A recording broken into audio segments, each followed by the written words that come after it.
War room चल रहे हैं, आपको लिए चल रहे हैं निशांत जी। प्रसून जी, वॉर रूम में हमारे सभी दर्शकों का स्वागत है। वॉर रूम में बड़ा सेंसिटिव रूम है, इलेक्शन वॉर रूम में। ये थोड़ा सा हम अपना हैंड स्कैन करके और अब सीधे अंदर चलते हैं इलेक्शन वॉर रूम में।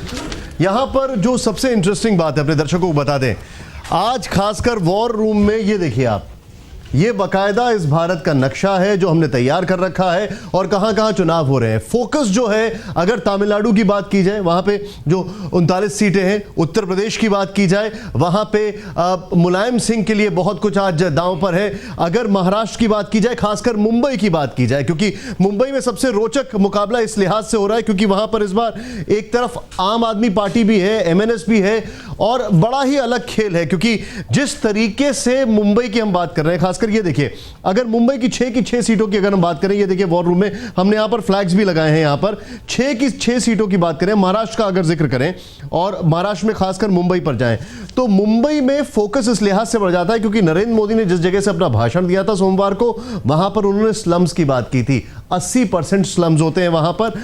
अगर खाली मुंबई की जिक्र किया जाए और दम भर रहे हैं ईस्टर्न एक्सप्रेसवे का, फ्रीवे का और मोनोरेल का कांग्रेस, और उससे एक दिन पहले राहुल गांधी ने वहां से भाषण दिया था। दोनों के भाषणों में फर्क था। लेकिन आपको बता दें, ये तो तैयारी है, ये तो हमारा वॉर रूम का मैप है। अभी यहां पर धीरे धीरे कुछ और फ्लैग्स हम लगाने शुरू कर देंगे।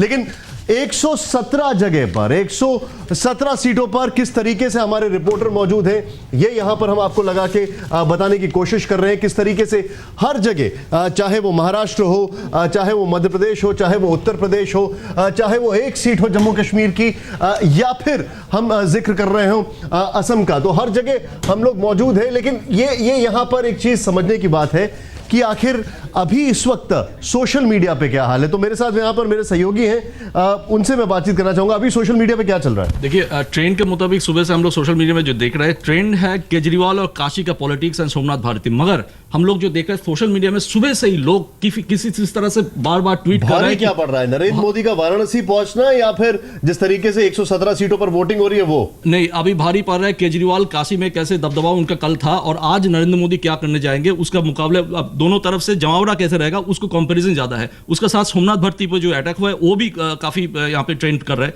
और प्रियंका गांधी और बीजेपी का जो आपस में लड़ाई है वो भी ट्रेंड कर रहा है। मगर वोटिंग पे हम कहना चाहते हैं कि हम सुबह से देख सकते हैं योर वोट 2014 जो हम लोगों का बना हुआ है आईटीजी का, उसमें किस तरह से लोग, देखिए आप फोटो भेज रहे हैं कि वोट डालने का किस उत्साह से लोग वोट भेज रहे हैं। तो ये सेल्फीज भेज रहा है किस तरह से हर उम्र के लोग। रुकिए, बड़ा खूबसूरत फोटो है, बड़ी बुजुर्ग महिला यहाँ पर दिखाई दे रही है और ये वोट करके आ रही है और इन्होंने भी अपना ये देखिए सेल्फी भेजा। ये सोशल मीडिया की ताकत है।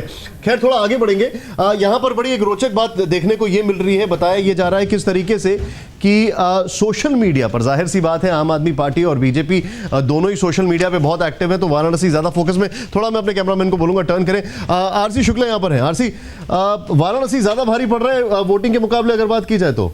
अभी तो वाराणसी में मोदी का इंतजार हो रहा है। अभी मैं वही पूछ रहा था निशांत की मोदी को 8 बजे वहां पहुंचना था, अभी तक उनका प्लेन उड़ा ही नहीं है अहमदाबाद से। तो स्थिति यह है कि कब वहां पहुंचेंगे और कब उनका प्रोग्राम होगा, किस तरह से रोड शो होगा, ये बहुत बड़ा सवाल है। लेट क्यों हो रहा है इसकी वजह पता नहीं चल रही है। लेकिन सुबह सुबह केजरीवाल साहब जग गए वहां पर, उन्होंने प्रेस कॉन्फ्रेंस कर दिया और उनका ये कहना था कि साहब एक राजा के लिए पूरा शहर बंद कर दिया गया। अपने हिसाब से उन्होंने उन पर हमला किया और कहा कि साहब मैं जो है जाकर के 80 घाट पे बैठ जाऊंगा, वहां पे साधना करूंगा, चुपचाप बैठेंगे। एक तरह का विरोध, जिस तरह का विरोध जताते हैं, लेकिन मोदी अभी तक नहीं पहुंचे हैं। ये बड़ा सवाल है क्योंकि जिस तरह से उनका प्लान था कि 8 बजे उनको लैंड करना था एयरपोर्ट पर, वहां से हेलीकॉप्टर के जरिए उनको बीएचयू में जाना था, बीएचयू से फिर वो काशी विद्यापीठ पे जाने वाले थे, फिर वहां से वो आगे जाकर के वहां से उनका रोड शो शुरू होने वाला था। तकरीबन 2 किलोमीटर का है जिसमें माना जा रहा है कि 2-3 घंटे का वक्त लग सकता है। उसके बाद उनको आज नॉमिनेशन भी दाखिल करना। काफी विमान लगे रहेंगे उनको इस ट्रैवल कराने में काफी। जी, वो जो जिस विमान से चलते हैं वो सुपर फास्ट विमान है, ब्राजील का बना हुआ है और उसमें 3 इंजन लगे हुए हैं। सुपर लग्जरियस जो जेट विमान है। मैं बता दूं आपको निशांत की हिंदुस्तान में भारतीय वायुसेना उस प्लेन का इस्तेमाल करती है और सिर्फ हिंदुस्तान में 2 लोग करते हैं। बड़ी इंटरेस्टिंग। एक रक्षा मंत्री और दूसरे प्रधानमंत्री, वो भी इमरजेंसी के दौर पर उस प्लेन से मोदी आजकल प्रचार कर रहे हैं, लेकिन सवाल यह है कि अभी तक मोदी पहुंचे क्यों नहीं। बिल्कुल बड़ा सवाल है, मोदी अभी तक पहुंचे क्यों नहीं। देखिए वॉर रूम में एक बार यहां पर आप देखिए जरा, पूरे वॉर रूम को आप एक बार समझ लीजिए। ये इलेक्शन वॉर रूम है, बहुत ही सेंसिटिव रूम है, हमने इसको सैनिटाइज नहीं किया है आपके लिए, आप देखते रहिए, आप इसमें आते रहेंगे। यहां पर ये देखिए एक एक व्यक्ति यहां पर बैठा हुआ है। हमारे जो 117 रिपोर्टर 117 सीटों पर, उन सब की यहां पर हमने तस्वीर लगाई और ये आपके पास आते रहेंगे, एक एक इंफॉर्मेशन आपको देते रहेंगे। प्रसून जी आपके साथ हैं सुबह से ही, आगे भी बने रहेंगे। ये देखिए यहां पर हमने किस तरीके से उत्तर प्रदेश में, अभी वाराणसी का जिक्र चल रहा है, तो उत्तर प्रदेश में अभी पूरा इस चीज को लेकर काफी गहमा गहमी है कि वो बैठ रहे हैं कि मैं वहां पर बैठ जाऊंगा 80 घाट पे, अरविंद केजरीवाल कह रहे हैं, क्योंकि एक एक आदमी के लिए पूरा शहर बंद कर दिया गया। और ये बड़ी अजीब अजीब बातें चल रही है। मैं थोड़ा आगे बढ़ूंगा, यहां पर मुंबई की जिक्र करें प्रसून जी, मुंबई का क्या हाल है? कंपटीशन बहुत है और सबसे बड़ी बात है कि अपनी जीत के दावे हर पार्टी कर रही है, एमएनएस है, कांग्रेस है, बीजेपी है, लेकिन बॉम्बे में सबसे ज्यादा एक्साइटिंग देखने को मिलता है कि किस तरह हमारे सेलिब्रिटीज बाहर आकर वोट करते हैं, ग्लैमर देखने को मिलता है और सबसे ज्यादा इंकरेजमेंट लोगों को मिलती है कि जब हमारे एक्ट्रेस और एक्टर और सेलिब्रिटीज अपने शेड्यूल से टाइम निकालकर वोट डालने पहुंचते हैं तो उनका मैसेज यही होता है कि हमने समय निकाला है, वोट डाला है, आप लोग भी जो घर पे बैठ के टीवी देख रहे हैं बाहर निकलिए, अपने राइट टू वोट को वेस्ट मत होने दीजिए, एक सही सरकार चुनिए। देखना होगा कि इस बार बॉम्बे में आम आदमी पार्टी जो बड़े बड़े दावे कर रही है वो वाकई जीत पाती है कि नहीं, लेकिन महाराष्ट्र में इस बार हमें सबसे ज्यादा, जो हम सुबह से, क्योंकि हम सोशल नेटवर्किंग भी फॉलो कर रहे हैं, हम लगातार हमारे रिपोर्टर्स हमें बता रहे हैं और यहाँ बैठ के हमें भी इंकरेजमेंट मिल रहा है कि किस तरह अनिल अंबानी हो या फिर विद्या बालन हो, बाकी सारे स्टार्स हो, टेलीविजन के लिहाज से बड़ा ग्लैमरस ही बनकर अगर एब्सोल्युटली बड़ी अजीब विडंबना। मैं चाहूंगा मेरे कैमरामैन थोड़े यहाँ पर हैं, क्योंकि प्रसून जी की तरफ टॉस करने से पहले एक बार फिर से हम इस वॉर रूम में अपने इस मैप पर आने चाहेंगे। ये जो भाग है मुंबई का, इसमें ग्लैमर बहुत है, लेकिन ग्लैमर के साथ एक आयरनी, विडंबना ये है कि मुंबई में 80% स्लम ड्वेलर्स जो हैं, अगर वोटिंग परसेंटेज की बात की जाए तो वो बहुत मायने रखते हैं और उनको मोनोरेल से फर्क नहीं पड़ता है, उनको ईस्टर्न फ्रीवे से फर्क नहीं पड़ता है। देखना होगा मुंबई में क्या होता है, लेकिन हाँ फोकस की अगर बात की जाए तो तमिलनाडु बहुत मायने रखता है, अलग अलग परिस्थितियों में क्या चीज़ें होती हैं। यहाँ पर हम तमिलनाडु का जिक्र करें, डीएमके का मैप लगा देंगे इससे पहले कि प्रसून जी को लगे कि यहाँ पे डीएमके का मैप नहीं है, तो डीएमके का फ्लैग हम बहुत जल्दी लगाने वाले हैं यहाँ पर। और इसके अलावा फोकस मुलायम सिंह के ऊपर भी जा रहा है कि आखिर मुलायम सिंह, उनके लिए बहुत कुछ दांव पर है। उत्तर प्रदेश की अगर बात की जाए तो इस बार उत्तर प्रदेश में एक ग्लैमर फैक्टर हेमा मालिनी को लेकर है, लेकिन हाँ एक चीज है प्रसून जी जो मैं आपको बताना चाहूंगा, बड़ा इंटरेस्टिंग फैक्टर है। अगर हम जिक्र करें एकदम नीचे पर आकर कन्याकुमारी का अगर जिक्र करें तो यहां पर सबसे ज्यादा जो रोचक बात वो ये है कि कन्याकुमारी में एक कैंडिडेट ऐसे हैं जिनके खिलाफ मैं नाम नहीं लेना चाहता हूं क्योंकि अभी वोटिंग चल रही है, जिनके खिलाफ तकरीबन 300 से ज्यादा क्रिमिनल केसेस हैं और कन्याकुमारी से ही एक पार्टी के कैंडिडेट ऐसे हैं जो कि इस इलेक्शन में उनके पास सबसे ज्यादा एसेट्स और सबसे ज्यादा उनके पास दौलत है जो कि डिक्लेयर की उन्होंने। ओवर टू यू प्रसून जी। नहीं, निशांत एक जानकारी चाहेंगे, चूंकि आरसी जानकारी दे रहे थे कि अहमदाबाद से जहाज उड़ा नहीं है नरेंद्र मोदी का भी।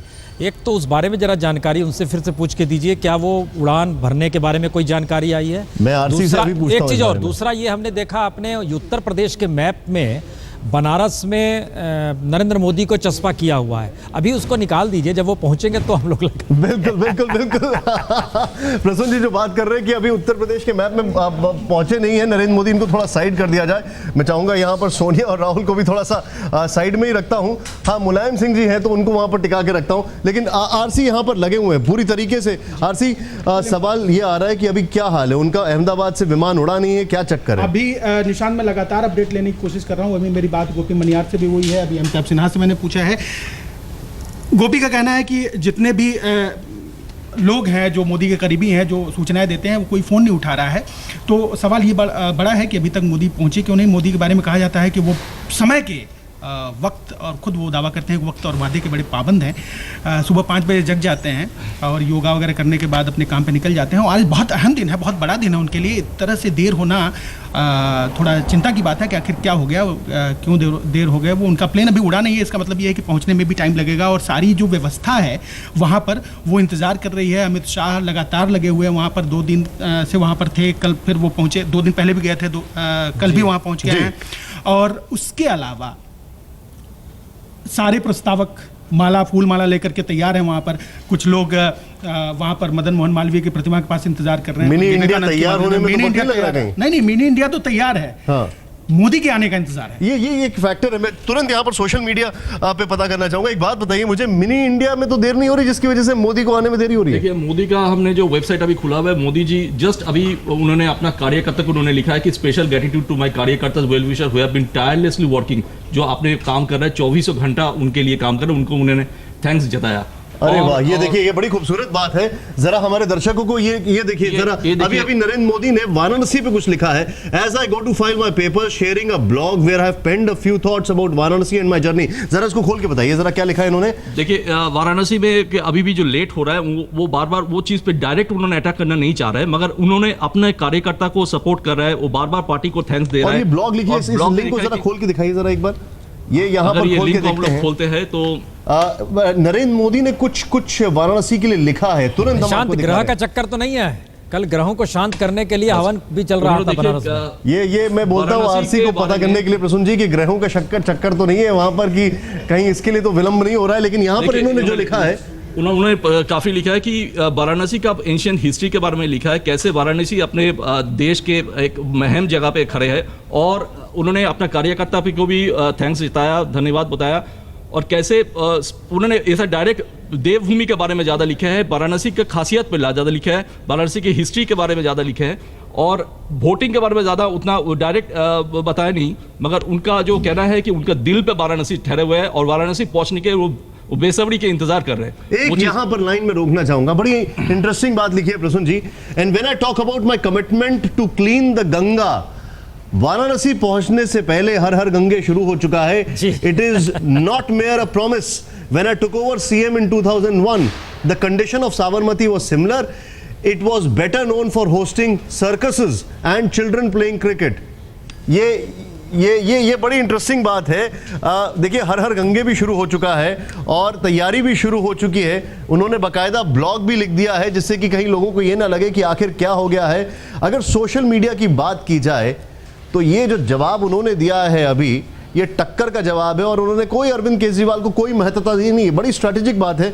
अरविंद केजरीवाल का कोई जिक्र नहीं है, सीधे वाराणसी के लोगों का जिक्र हो रहा है। उनको अपना आभार व्यक्त कर रहे हैं और बोल रहे हैं कि ये मेरी अब कर्म भूमि बनने वाली है। चलिए, वार रूम में बड़ा आदम कद की प्रतिमा आपने लगा रखी है मोदी जी की, बाकी सब बड़े छोटे छोटे हैं। बहरहाल शशिशेखर जी एक कमेंट यहाँ पर चाहेंगे, चुनाव आयोग को क्या यह बताना पड़ता है कितने बजे हम नामांकन के लिए आ रहे हैं, और वो टाइम मेंटेन करना पड़ता है, या छूट रहती है कि दिन में कभी भी कर सकते हैं? वो घोषित करके वो पहले से उनको अगर बता दें तो जा सकते हैं, उसमें कोई परेशानी उनको नहीं है, क्योंकि उसका कोई फिक्स टाइम। कल टाइम आया था कि 11:40 पे पहुंचेंगे। हाँ, उसमें कई तरीके की बातें थी, लेकिन इस समय वो 1.5 घंटे के करीब लेट चल रहे हैं अपने स्केड्यूल से। अभी हम लोगों को भी खबर मिली है कि 1.5 घंटे लेट उनकी फ्लाइट उतरेगी।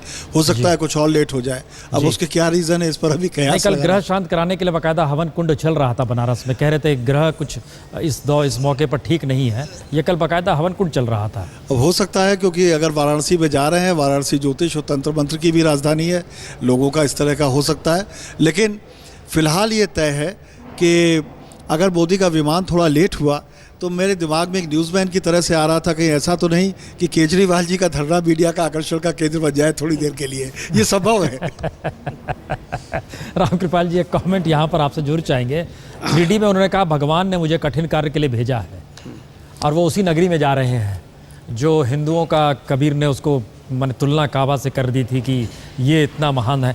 सवाल खाली गालिब ने कहा था, काबा से जिक्र किया था, तो विलंब की वजह आपको क्या लगती है? प्रसून जी, ये तो मैं खुद इस सवाल का जवाब जानना चाहता हूँ कि क्या बात हो गई है कि कहीं विमान में मौसम भी ठीक ठाक है, बड़ा बढ़िया मुझे लगता है, तो कोई ऐसी बात तो होनी नहीं चाहिए।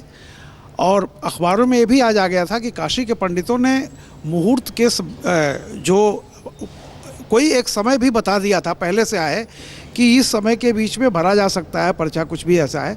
तो मुझे नहीं लगता कि 11th आवर पे ऐसी आज कोई बात हो गई होगी या कोई रिचुअल के लिए वो रुक रहे होंगे, मुझे ये भी नहीं लग रहा है। अब क्या कारण है, क्यों इतनी देर हो रही है, इसका ये बात समझ में नहीं आ रही है।